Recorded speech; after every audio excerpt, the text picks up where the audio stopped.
વર્ણિવેશરમણીય દર્શનમ મંદહાસરુચિરાનનાંબુજમ પૂજિતમ સુરુ નરોત્તમૈર્મુદા ધર્મનંદનમહં વિચિંતયે.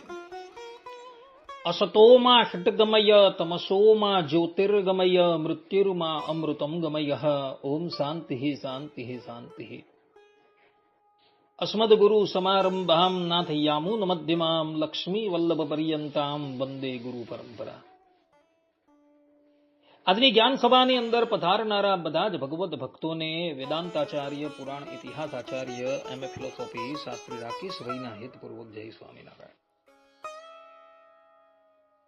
ભક્તો, નવધા ભક્તિના ક્રમિક પ્રવચનમાં, ગયા વખતના પ્રવચનમાં આપણે બધા સ્મરણ ભક્તિનો મહિમા શ્રવણ કરતા હતા. હવે આજના પ્રવચનમાં આપણે બધા પાદ સેવન ભક્તિનો મહિમા શ્રવણ કરશું. સર્વપ્રથમ પાદ સેવન ની વ્યુત્પત્તિ શું થાય, પાદ સેવન ભક્તિનો અર્થ શું થાય, તે પછી પાદ સેવન ભક્તિનો મહિમા, અને અંતે આપણે પાદ સેવન ભક્તિના આદર્શ, આ પ્રમાણે ક્રમશઃ આ વાત શ્રવણ કરશું. સર્વપ્રથમ આપણે બધા પાદ સેવન નો અર્થ શું થાય એના પર વિચાર કરીએ, એની વ્યુત્પત્તિ પર વિચાર કરીએ. તો પાદ સેવન, આ શબ્દ પાદ અને સેવન આ બે શબ્દ પરથી બનેલો છે. સંસ્કૃત વ્યાકરણમાં પદ શબ્દ આવે છે, જેનો અર્થ થાય છે ગતિ કરવી, જવું અથવા તો મેળવવું. પદ્યતે અનેન ઇતિ પાદઃ, આ પ્રમાણે એની વ્યુત્પત્તિ થાય છે. જેના દ્વારા ગતિ કરાય કે લક્ષ્ય સુધી પહોંચાય તેને પાદ અથવા તો ચરણ કહેવાય છે. ભગવાનના ચરણારવિંદર એ ભક્તને માટે પરમ ગતિ છે, અર્થાત કે પરમ લક્ષ્ય છે. અને આ પરમ ગતિ જ એ ભક્તની અંતિમ સીમા હોવાથી તેને પાદ કહેવામાં આવે છે. આ પ્રમાણે પાદ શબ્દની વ્યુત્પત્તિ વૈયાકરણીઓએ કરેલી જોવા મળે છે. હવે આપણે સેવન શબ્દ પર વિચાર કરીએ તો સંસ્કૃત વ્યાકરણમાં સેવમ સેવાયામ આ ધાતુ આવે છે. તો સેવમ સેવાયામ એ ધાતુને અન પ્રત્યય લગાડવાથી સેવન શબ્દની સિદ્ધિ થાય છે, જેનો અર્થ થાય છે સેવા કરવાનો ભાવ, સેવા કરવાની ક્રિયા. પાદ સેવનનો આખો વિગ્રહ કરીએ તો પાદયો સેવનમ ઇતિ પાદ સેવનમ, અર્થાત કે ભગવાનના ચરણોની સેવા કરવી, તેમના ચરણોમાં પોતાને સમર્પિત કરી દેવા, અર્થાત કે એમના ચરણોનો આશ્રય લેવો, ચરણાર વિંદરનું સ્મરણ કરવું, પૂજન કરવું, સ્પર્શ કરવો, વંદન કરવું, એને પાદ સેવન કહેવામાં આવે છે. આ પ્રમાણે પાદ સેવનનો અર્થ વૈયાકરણીઓએ કરેલો જોવા મળે છે. હવે આપણે બધા પાદ સેવન ભક્તિનો અર્થ શું થાય એના પર વિચાર કરીએ. તો સ્વામિનારાયણ સંપ્રદાયના મહાન પંડિત એવા શાસ્ત્રી હરિજીવનદાસજી વચનામૃત ભૂમિકા પુષ્ટ 463 પર પાદ સેવન ભક્તિની વ્યાખ્યા કરતા કહે છે કે પરિચરણીય ભગવાનના પવિત્ર ચરણો લક્ષ્મીજીની પેઠે ચાંપવા તેને પાદ સંવાહન કહે છે. જ્યારે ભગવાન અવતાર રૂપથી પ્રત્યક્ષ હોય ત્યારે તે સાક્ષાત, અને જ્યારે પ્રત્યક્ષ ન હોય ત્યારે માનસિક અથવા તો પ્રતિમાના ચરણ સ્પર્શ રૂપ જાણવું. આ પ્રમાણે હરિજીવનદાસ શાસ્ત્રી અહીં એવું કહી રહ્યા છે કે પરિચરણીય ભગવાનના પવિત્ર ચરણો લક્ષ્મીજીની પેઠે ખોળામાં લઈને પ્રેમ પૂર્વક ચાંપવા એને પાદ સંવહન ભક્તિ કહે છે. જ્યારે એવો પ્રત્યક્ષ હોય ત્યારે પ્રત્યક્ષ રૂપે ભગવાનની સેવા કરવી, અને જ્યારે ભગવાન પ્રત્યક્ષ ન હોય ત્યારે મનમાં ને મનમાં માનસી પૂજા વખતે અથવા તો ધ્યાનમાં ભગવાનના ચરણાર વિંદરની સેવા કરવી, અથવા તો પ્રતિમાના પગને દાબવા, એને પાદ ચરણીય પાદ સંવાહન ભક્તિ કહેવામાં આવે છે. આ પ્રમાણે પાદ સંવાહન ભક્તિની વ્યાખ્યા શાસ્ત્રી મહારાજે કરેલી જોવા મળે છે. હવે પાદ સંવાહન ભક્તિનો મહિમા આપણે શ્રવણ કરીએ. તો આ સંબંધમાં પદ્મ પુરાણમાં મહર્ષિ પુલસ્ત ગંગાપુત્ર ભીષ્મને કહે છે કે યત પાદ સેવાભિરુચિ તપસ્વીનામ અશેષ જન્મોપચિત્તમ મલમ ધુનોતિ. અર્થાત કે ભગવાનના ચરણોની સેવામાં જે રુચિ ઉત્પન્ન થાય છે તે અસંખ્ય જન્મોના પાપ રૂપ મલને તત્કાલ નષ્ટ કરી દે છે. જે લોકોને ભગવાનના ચરણાર વિંદરના સેવનમાં રુચિ ઉત્પન્ન થઈ, તો એ રુચિ ઉત્પન્ન જ એના અનંત જન્મોના પાપોને તત્કાલ નષ્ટ કરી દે છે. વિષ્ણુ પુરાણમાં મહર્ષિ પરાશર મૈત્રેય ઋષિને કહે છે કે નમો ભગવતે તસ્મૈ યસ્ય પાદાંબુજાશ્રયઃ સર્વ દુઃખ ક્ષયો નૃણામ ભવેત. અર્થાત કે જે ભગવાનના ચરણ કમળનો આશ્રય લે છે તેના સર્વ દુઃખોનો ક્ષય થઈ જાય છે. કેવલ ચરણ કમળનો આશ્રય લેવાથી જ આધ્યાત્મિક, આધિભૌતિક અને આધિદૈવિક, અર્થાત કે આધિ, વ્યાધિ અને ઉપાધિ, આ ત્રિવિધ તાપ નષ્ટ થઈ જાય છે અને મનુષ્યને પરમ શાંતિની પ્રાપ્તિ થાય છે. રામાનુજાચાર્યજી પોતાના ગ્રંથોમાં કહે છે કે ભગવદ ચરણાર વિંદ સેવા એવ પરમ પુરુષાર્થ. અર્થાત કે ભગવાનના ચરણ કમળની સેવા જ પરમ પુરુષાર્થ છે. શાસ્ત્રોની અંદર 4 પુરુષાર્થનું વર્ણન કરેલું છે: ધર્મ, અર્થ, કામ અને મોક્ષ. એમાં 3 પુરુષાર્થ તો ગૌણ છે અને ચતુર્થ પુરુષાર્થ જે મોક્ષ એ જ મુખ્ય છે.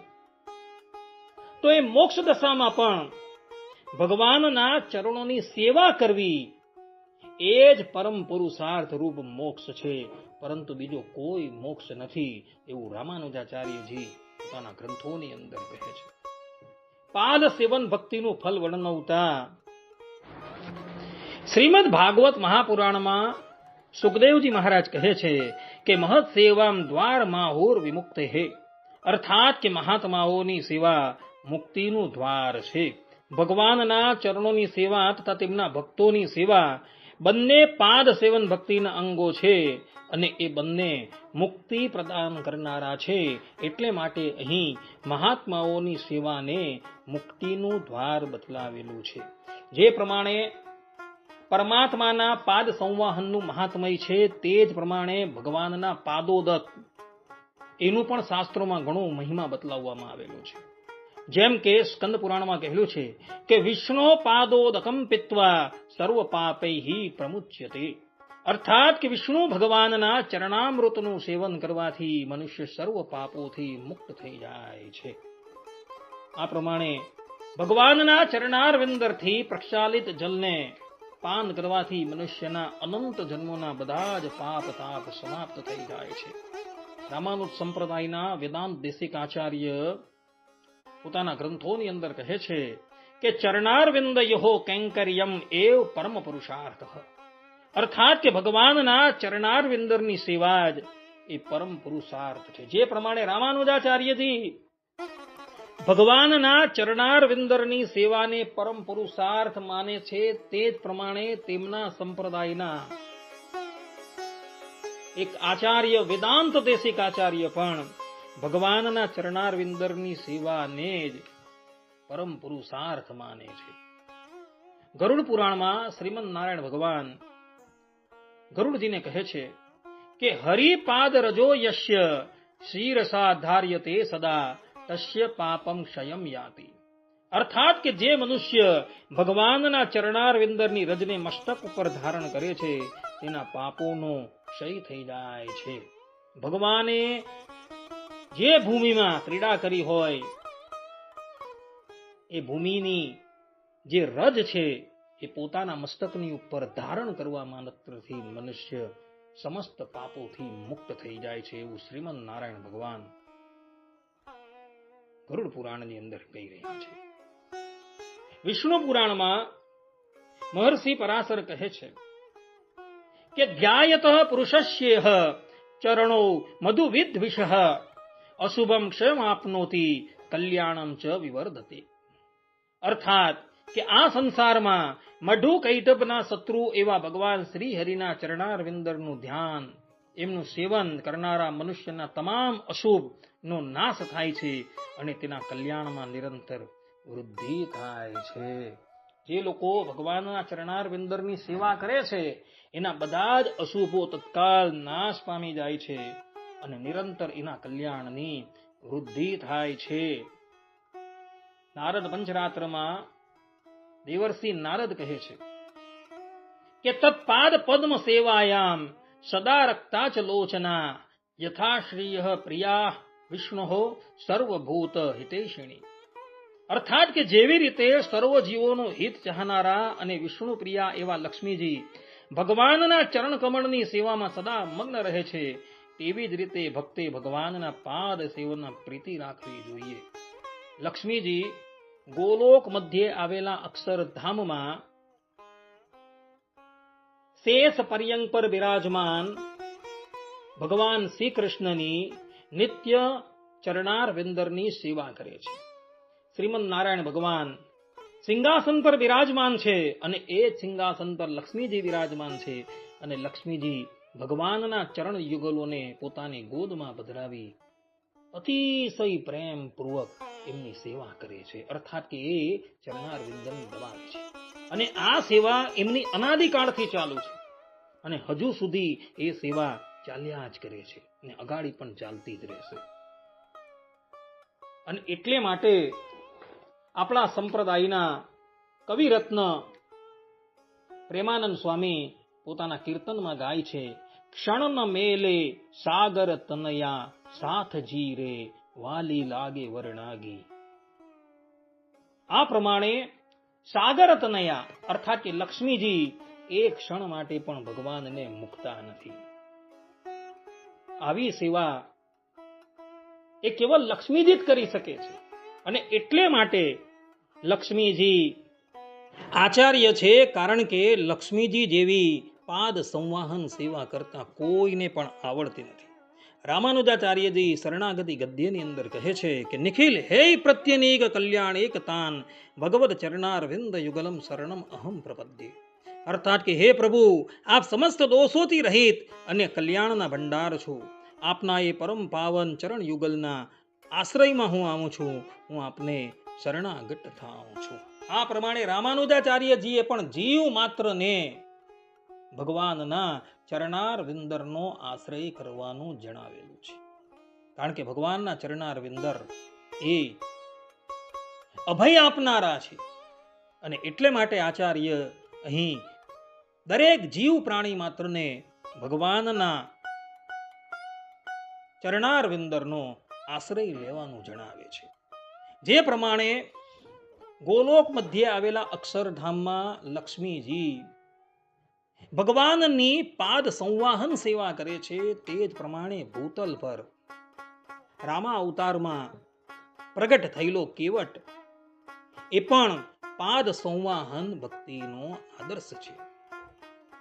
કેવટ પૂર્વજન્મમાં ક્ષીરસાગરમાં એક કાચબો હતો. એક સમયની વાત હતી, એક કાચબાના મનની અંદર એવી ઈચ્છા થઈ કે હું પણ ભગવાનના ચરણોની સેવા કરું અને ભગવાનના ચરણોને પખાડી એમનું પાવન જલ મારા મસ્તક પર ધારણ કરું. ભગવાનના ચરણારવિંદરના પાદ પ્રક્ષાલનની ઈચ્છાથી આ કાચબો શ્રીમદ નારાયણ ભગવાનની પાસે આવે છે. ત્યાં જ લક્ષ્મીજીની દ્રષ્ટિ આ કાચબાની ઉપર પડે છે એટલે એવો શેષની સામું જુએ છે. લક્ષ્મીજીનો ઈશારો શેષ સમજી જાય છે એટલે શેષજી એક ફૂફાળો મારે છે ને ત્યાં જ પેલો કાચબો હજારો યોજન દૂર જઈને પડે છે. પરંતુ શ્રીમદ નારાયણ ભગવાન પોતાના શરણે આવેલા ભક્તની ઉપેક્ષા કેવી રીતના કરી શકે? એઓએ મનોમન આ કાચબાની ઈચ્છા પૂર્તિ કરવાનું એને વચન આપ્યું છે. અને ત્યારબાદ જ્યારે શ્રીમદ નારાયણ ભગવાન રામા અવતારમાં પિતાના વચનથી વનમાં જાય છે, ત્યારે પહેલે જ દિવસે ભગવાન શ્રી રામ શૃંગવેરપુર આવીને રોકાય છે. શૃંગવેરપુરમાં રાતવાસો કર્યા બાદ બીજે દિવસે સવારે ભગવાન શ્રી રામને ગંગા પાર જવું હતું. એટલે એવો પોતાના મિત્ર ઘુ રાજાને કહે છે કે મિત્ર, આપ એક નૌકા મંગાવો. ઘુ રાજા નાવિકને પોતાની પાસે બોલાવે છે. આ નાવિક કોઈ બીજો ન હતો, પરંતુ પૂર્વ જન્મનો પેલો કાચબો હતો. એ જ આ જન્મની અંદર નાવિક થઈને આવેલો હતો. ભગવાન શ્રી રામે એ નાવિક અર્થાત કે કેવટને કહ્યું કે ભાઈ, અમારે ગંગા પાર જવું છે, તો કૃપા કરીને આપ અમને ગંગા પાર ઉતારો. ત્યારે કેવટ કહે છે કે પ્રભુ, તમારા ચરણાર વિંદની રજમાં એવો જાદુ છે, એવો પ્રતાપ છે કે પથ્થરની સ્ત્રી પણ ચેતન બની જાય છે. તમે મારી નાવ ઉપર ચડો અને મારી નાવ સ્ત્રી બની ગઈ તો મારી તો રોજી રોટી જાય. એટલે સર્વપ્રથમ હું તમારા ચરણાર વિંદરને જલથી ધોઉં અને ત્યારબાદ હું તમને મારી નાવ ઉપર ચડાવું. જો આ શરત મંજૂર હોય તો જ હું તમને મારી નાવ ઉપર ચડાવી ગંગા પાર કરું. ભગવાન શ્રી રામે કહ્યું કે ભલે.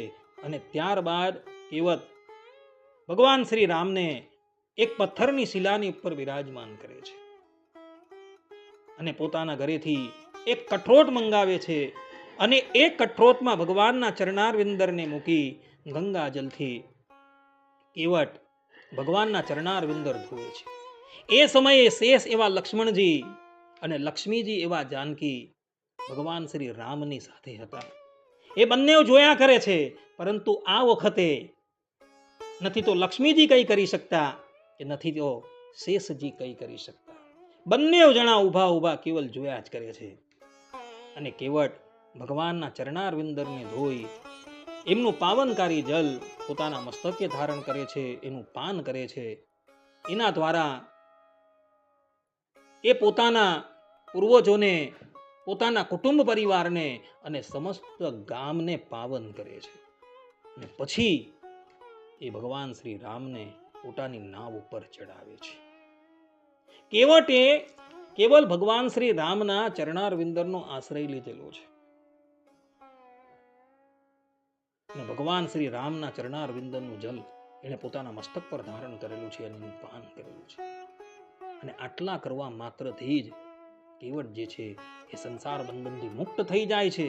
એ પોતે તો મુક્ત થાય જ છે, પરંતુ સાથે સાથે પોતાના કુટુંબ પરિવારને, પોતાના પૂર્વજોને અને પોતાની વસ્તીમાં રહેતા બધા જ મલ્લાહોને એ ભગવત ધામના અધિકારી બનાવે છે. માટે ભક્તો, ભગવાનના ચરણાર વિંદરનું જલ છે એ જલ નથી, પરંતુ સાક્ષાત સંસાર સાગર તરવાનું ઔષધ છે. જે પ્રમાણે પરબ્રહ્મ પરમાત્માના ચરણાર વિંદર મંગલકારી છે, તે જ પ્રમાણે જલથી પ્રક્ષાલિત થયેલા ભગવાનનું ચરણામૃત પણ મંગલકારી છે.